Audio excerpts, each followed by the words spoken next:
नमस्कार सर्वांना शारदीय नवरात्र महोत्सवाच्या खूप खूप शुभेच्छा। अंबादेवी आपल्या सर्वांच्या मनोकामना ह्या वर्षी पूर्ण करो आणि आपण सुरू करत आहोत आपली सहाय्यक कृषी अधिकारी 2025 किंवा 26च्या पदासाठी येणाऱ्या जाहिरातीचे लेक्चर सिरीज। त्यातलं आजचं हे पहिलं लेक्चर आहे। या एक लेक्चरमध्ये मी आपल्यासमोर घेऊन येत आहे एक्झामचा पॅटर्न कसा आहे, नोट्स मेकिंग कशा करायच्या आहेत, कशा पद्धतीनं आपल्याला नोट्स सुंदरात सुंदर कशा बनवता येईल जेणेकरून आपले जास्तीत जास्त मार्क आपल्याला कृषी या घटकामध्ये पडतील। तर साधारणतः सुरुवात करताना हा पेपर किती मार्काचा आहे, कोणत्या विषयाला किती मार्काचं वेटेज आहे, कोणत्या वेटेजनुसार आपल्याला पहिल्यांदा कोणता घटक प्रिपेअर करायचा आहे, या सर्वांचा एकंदरीत इंट्रोडक्टरी पार्ट जे काही आहे त्या गोष्टी मी आपण सुरुवात करत आहे। तर चला सुरुवात करूया या आपल्या उपविभागीय कृषी अधिकारी हिंगोली प्रदीप कछवे यांच्यासोबतच्या लेक्चर सिरीजमधला पहिला पार्ट, तो इंट्रोडक्टरी पार्ट सहाय्यक कृषी अधिकारी 2025-26 साठी। तर आपल्याला हा जी एक्झाम आहे ती कम्प्युटर बेस्ड आहे। या एक्झाममध्ये जवळपास आपल्याला 200 गुणांची ही परीक्षा आहे। किती गुणांची परीक्षा आहे? 200 गुणांची परीक्षा आहे आणि जवळपास 140 प्रश्न आपल्याला यामध्ये येणार आहे। एकूण 140 प्रश्नासाठीचा हा परीक्षेचा पॅटर्न आहे। मुख्यतः परीक्षा ही 5 विभागामध्ये विभागलेली आहे। 4-5 विभागामध्ये पहिला आहे मराठी, दुसरा आहे इंग्रजी, तिसरा आहे सामान्य ज्ञान, चौथा आहे बौद्धिक चाचणी, पाचवा आहे कृषी विज्ञान। एकूण 5 विषयामध्ये हा विषयाच्या पेपरची सेटिंग असते। 5ही विषयांना तसं पाहिलं तर इक्वल महत्त्व द्यायला पाहिजे आहे, परंतु यात मला सांगायला आनंद होतो की ही परीक्षा ही शेतकऱ्यांसाठी सर्व करणाऱ्या शेतकऱ्यांच्या सेवेत रुजू होणाऱ्या अधिकाऱ्यांसाठी असल्यामुळे ह्या विषयामध्ये कृषी या विषयाला 120 गुण आहेत। 200 पैकी जवळपास 120 गुण हे कृषी या घटकासाठी आहेत। त्यामुळे साहजिकच आहे कृषी विज्ञान ह्या विषयाचा अभ्यास आपल्याला खूप जोरकसपणे करायचा आहे आणि खूप जोर लावून कृषी विषयाचा अभ्यास करायचा आहे। तसं पाहिलं तर कृषी विज्ञान पाहायला गेलं तर सोपं, पाहायला गेलं तर खूप अवघड आहे। कृषी विज्ञानचा अभ्यास करणारे फक्त 1-2 पुस्तकं वाचून कृषी विज्ञानचा अभ्यास होईल ह्या मताचा मी नाहीये। आणि तुमचं ग्रॅज्युएशन त्याच विषयातलं असेल किंवा पदविका त्याच विषयाची असेल तर तुम्हाला त्या विषयाची सखोलता किंवा त्याची डेप्थ तुम्हाला लक्षात आलेली असेल। त्यामुळे सुरुवातीला आपण जो विषय घेणार आहोत तो कृषी विज्ञानच घेणार आहोत आणि ऍड यायच्या पूर्वी आपल्याला कृषी हा विषय संपवायचा आहे। ह्या विषयाचे गुण जरी 200 मार्क असतील तरी कृषी विषयासाठी आपल्याला एकूण 60 प्रश्न येणार आहेत। कृषी विज्ञान ह्या विषयासाठी आपल्याला एकूण 60 क्वेश्चन्स येणार आहेत। प्रत्येक क्वेश्चन हा 2 मार्काचा आहे। 60 गुणिले 2 असे 120 मार्कासाठीची ही परीक्षा होईल। आणि बाकी मराठी, इंग्रजी, सामान्य ज्ञान आणि बौद्धिक चाचणी, मराठी, इंग्रजी, सामान्य ज्ञान आणि बौद्धिक चाचणी ह्या विषयासाठी मात्र एका प्रश्न एका मार्कासाठी अशा रीतीने 80 क्वेश्चन प्रत्येकी 20 या पद्धतीने आपल्याला ह्या परीक्षेला तोंड द्यायचं आहे। दुसरा एक आहे ही वस्तुनिष्ठ बहुपर्यायी पद्धती आहे। कशी आहे? वस्तुनिष्ठ बहुपर्यायी म्हणजे आपल्याला रिटर्न मध्ये काही लिहायचं नाहीये। 4 ऑप्शन्स दिलेले आहेत, त्या 4 ऑप्शन्स पैकी एक ऑप्शन्सला आपल्याला क्लिअर कट ऑप्शन्स द्यायचा आहे। अशा प्रकारे ABCD पैकी एक ऑप्शन्स येईल। बहुपर्यायी म्हणजे सोपी परीक्षा आहे एवढं मात्र दिसेल। एज लिमिट, मोजकेच एज लिमिट मी तुम्हाला सांगतो जे आपल्या बोली भाषेतलं आहे। ओपनसाठी हे 38 वर्ष आहे, मागासवर्गीय उमेदवारासाठी हे 43 वर्षाचं आहे, दिव्यांगासाठी हे 45 वर्षाची एज लिमिट आहे, खेळाडूसाठी 43 वर्षाची आणि भूकंपग्रस्त किंवा प्रकल्पग्रस्त जो कोणी अप्लाय करणारे विद्यार्थी असतात त्यांच्यासाठी मात्र ही वयोमर्यादा 45 वर्षाची आहे।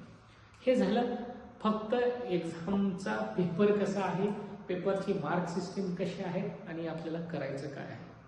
मला तुम्हाला आजच्या लेक्चरमधून एक महत्त्वाची गोष्ट सांगायची आहे की आता आपण अभ्यासाला सुरुवात करणार आहोत। पुढच्या लेक्चरपासून आपण अभ्यासाला सुरुवात करणार आहोत। तो अभ्यास करताना कोणतं पुस्तक वाचायचं, कोणत्या पुस्तकातून नोट्स काढायच्या, कोणत्या पुस्तकाला न्याय द्यायचा, कोणतं पुस्तक वाचायचं नाही, कोणत्या विषयाबद्दल सुरुवात करायची, यातली पहिली पायरी म्हणजे आपल्याला सुरू करायचं आहे 120 गुणांचा कृषी घटक, ज्याला 120 गुण आहेत आणि ज्यांची क्वेश्चन संख्या आहे जवळपास 60 क्वेश्चन्स हे आपल्याला त्या विषयाचे येणार आहेत। मग हे करताना आपल्याला मी तुम्हाला अजिबात असं सजेस्ट करणार नाही की पहिल्या सेमिस्टरपासून ते 8व्या सेमिस्टरपर्यंतच्या सगळ्या नोट्स घ्या, सगळ्या नोट्स व्यवस्थित वाचा आणि सगळ्या नोट्स व्यवस्थित झाले की तुमचं सिलेक्शन होईल। तेवढा वेळ तुमच्यापाशी कदाचित नाहीये आता, कारण एक्झाम नाही म्हटलं तरी 4-5 महिन्यामध्ये ही एक्झाम तुमच्या तोंडावर येणार आहे. आपल्याला एक्झामची ॲड येणार आहे आणि चर्चानुसार असं लक्षात येतं की जवळपास 2000 एवढ्या पदांसाठीची ही जाहिरात असणार आहे. मग 2000 एवढ्या पदांची जर जाहिरात आहे तर ही सुवर्णसंधी आपण अजिबात सोडली नाही पाहिजे. त्यामुळे आपण बहुपर्यायी जेवढे काही प्रश्न असतात येतात ते आतापर्यंत आलेले जेवढे प्रश्न असतात त्या सगळ्या प्रश्नांना आपल्याला पहिल्यांदा सोडवूया आणि आपण एका महिन्यामध्ये जास्तीत जास्त जवळपास 1000 क्वेश्चन्स हे बहुपर्यायी जे क्वेश्चन्स आहेत ते आपण ॲग्रिकल्चरमधले सॉल्व्ह करूया. ते क्वेश्चन सॉल्व्ह केल्यानंतर त्या क्वेश्चन्ससाठी आपल्याला थँक्यू काही नाही पॉज करू. चला, थोडा इंटरफरन्स आला होता त्याबद्दल क्षमा मागतो.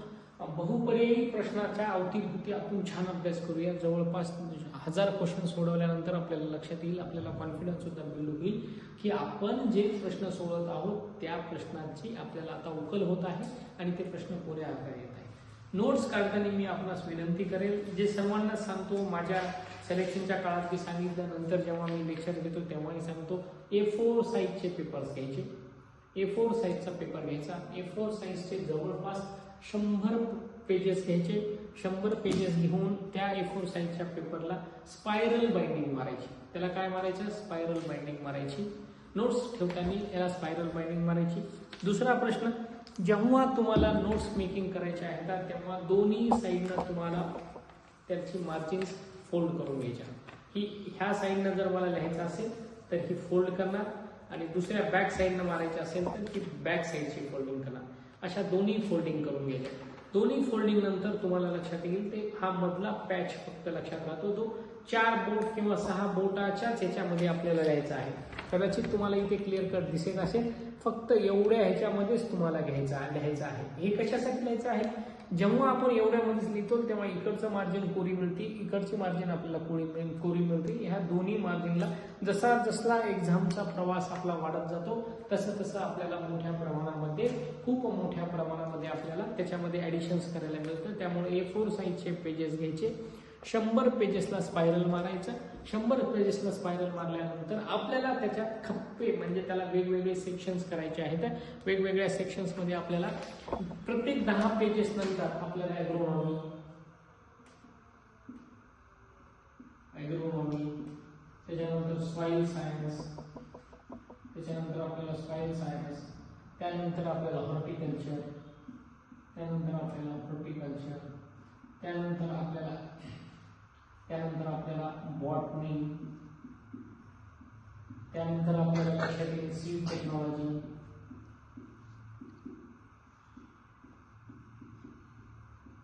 त्यानंतर आपल्याला लक्षात येईल मेट्रोलॉजी,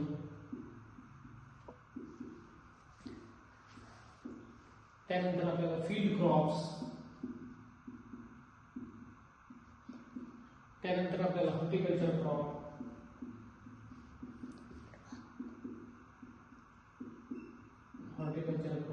त्यानंतर आपल्या असेही लक्षात येऊ शकते की बाबा जेनेटिक्सचा काही पार्ट आहे, काही थेअरीज आहेत, ठीक आहे, काही ब्रीडिंग मेथड्स आहेत,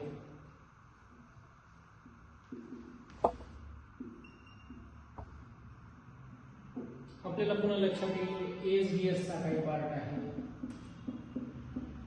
आपल्याला कदाचित इंजिनिअरिंगचा काही पार्ट लक्षात येईल, कदाचित आपल्याला वीड सायन्स लक्षात येईल, वीड सायन्सवर आपल्याला प्रश्न पडेल,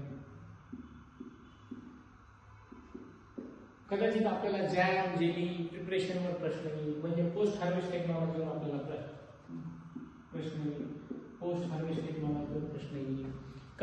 अशा अनेक मुद्द्यांना जेव्हा तुम्ही संलग्न करत जाताल तेव्हा आपल्याला प्रत्येक पेजेससाठी वेगवेगळे सेक्शन्स करायचे आहेत आणि कोरा करकरीत फ्रेश पेज जर असेल तर आपल्याला तिथे लिहायलाही सोपं जातं, पुन्हा त्याला मगअप करायला म्हणजे पाठ करायलाही सोपं जातं. अशा रीतीने आपला प्रवास सुरू होणार आहे. त्यामुळे आज आता आपलं इंट्रोडक्टरी झालं, नोट्स कशा मेकिंग करायच्या आहे, नोट्स मेकिंगला काय वापरायचं आहे ह्याचाही मी तुम्हाला इत्थंभूत सांगितलेलं आहे. याच्यासोबत आणखी एक गोष्ट सांगतो, नोट्स लिहिताना 2 रुपयाची पेन अजिबात वापरायची नाही.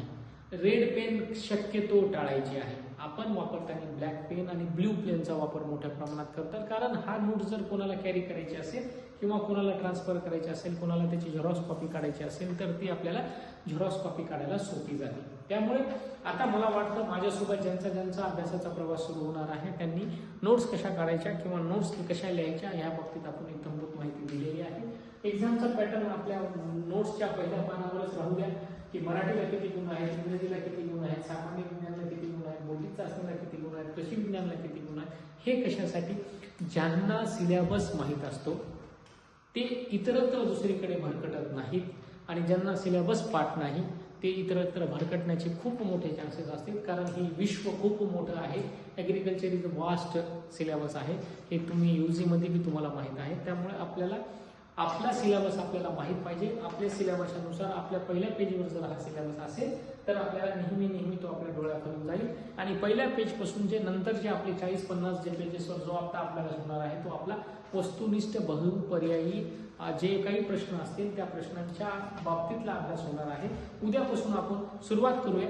25 प्रश्नांना किंवा 10 प्रश्नांपासून सुरुवात करूया आणि हे प्रश्न किती जास्तीत जास्त आपल्याला कव्हर करता येतील. आणि हे प्रश्न करत असताना मी तुम्हाला त्या प्रश्नाच्या वर जो कॉन्सेप्टवर प्रश्न आलेला आहे त्या कॉन्सेप्टच्या बाबतीत एवढंच पाठ करायचं, इतकं पिन पॉईंट स्पून फिडिंग मी तुम्हाला द्यायचा प्रयत्न करेन. त्यामुळे पुनश्च एकदा आपल्याला सगळ्यांना नवरात्री महोत्सवाच्या खूप खूप शुभेच्छा देतो आणि थांबतो. जय हिंद, जय महाराष्ट्र. थँक्यू.